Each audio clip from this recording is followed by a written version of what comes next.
Vous êtes sur RTL. RTL Midi. Votre vie. RTL Midi, votre vie, effectivement, car l'info, c'est ce qui fait votre quotidien. Et aujourd'hui... Le bistouri, puisque d'après les chiffres publiés en 2019, les 18-34 ans ont davantage recours à la chirurgie esthétique que les plus de 50 ans, un chiffre qui ne fait qu'augmenter. Bonjour Adel Loafi. Bonjour. Vous êtes président du syndicat national de chirurgie esthétique. D'abord, c'est quelque chose que vous vérifiez. Vous avez de plus en plus de jeunes qui viennent consulter pour être opérés. Oui, il y a de plus en plus de jeunes qui prennent la décision de faire de la chirurgie esthétique et surtout de la médecine esthétique. Et qu'est-ce qu'ils demandent ? Quelles sont les interventions les plus prisées ?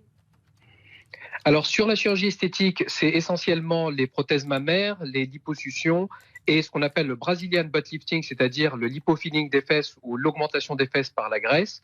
Et sur la médecine esthétique, c'est essentiellement les injections, en particulier des lèvres, mais aussi les injections au niveau du nez, ce qu'on appelle la rhinoplastie médicale par exemple, mais c'est beaucoup les injections d'acide hyaluronique. Donc à vous écouter, j'ai l'impression que c'est surtout féminin comme demande et que 80 ou 90% de ces jeunes qui passent dans votre cabinet sont des femmes ou des jeunes filles. Sur la patientèle jeune, c'est-à-dire la tranche que vous avez évoquée, 18-34 ans, c'est effectivement de façon prédominante des femmes, oui. Et on peut donner un chiffre, je disais 80%, 90%? 80%, ça me semble un chiffre réaliste, oui. Et alors les hommes, qu'est-ce qu'ils demandent? Alors, chez les hommes, on voit de la demande, mais ça apparaît un peu plus tardivement. On voit essentiellement des demandes d'injection de Botox pour les rides. Non mais j'entends bien, mais les 18-34 qui viennent, qu'est-ce qu'ils demandent alors? Sur les 18-34 ans, c'est plutôt des liposuctions. Chez les hommes, on voit ça. On voit aussi les gynécomasties, c'est-à-dire les hommes qui ont de la poitrine. C'est essentiellement... et les rhinoplasties aussi. On voit aussi des demandes de rhinoplastie chez les hommes. Chez les jeunes hommes, je veux dire. Comment vous expliquez cette augmentation de la demande chez les plus jeunes? C'est lié au selfie, par exemple, à cette habitude que l'on a de se prendre en photo davantage? Alors, il y a une influence très très nette des réseaux sociaux et des influenceurs en particulier, donc qui ont un rôle majeur sur le développement de ces tendances. Par exemple, le Brazilian butt lifting, le lipofilling des fesses, est quasiment né avec Kim Kardashian et d'autres tendances sont extrêmement promus par des influenceurs sur les réseaux, et on sait que les influenceurs sont très suivis, qu'ils ont une grosse influence sur les jeunes.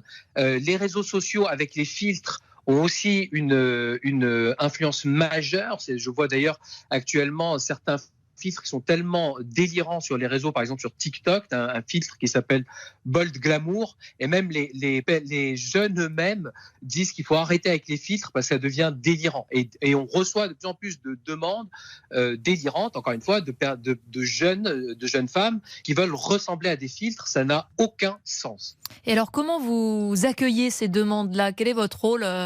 C'est de rassurer, d'essayer de tempérer ces volontés de chirurgie? Parce que quelque part, c'est votre gagne-pain aussi.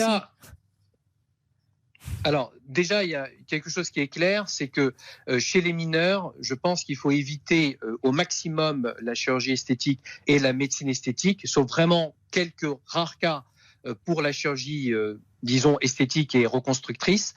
Ensuite, chez les personnes majeures, il faut détecter 3 types de contre-indications, ce que j'appelle les contre-indications médicales, ça c'est les plus évidentes, c'est-à-dire quelqu'un qui a vraiment une pathologie. Les contre-indications psychiatriques, là encore c'est souvent assez évident, c'est vraiment des personnes qui vont avoir un comportement qui est anormal, qui sautent aux yeux et qui vont focaliser à avoir par exemple ce qu'on appelle une dysmorphophobie.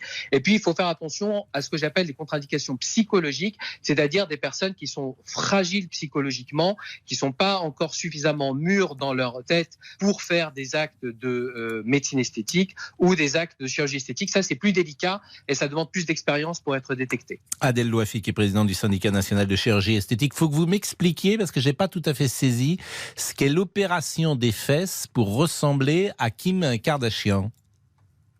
Alors c'est le lipofilling des fesses, c'est-à-dire qu'on va prélever...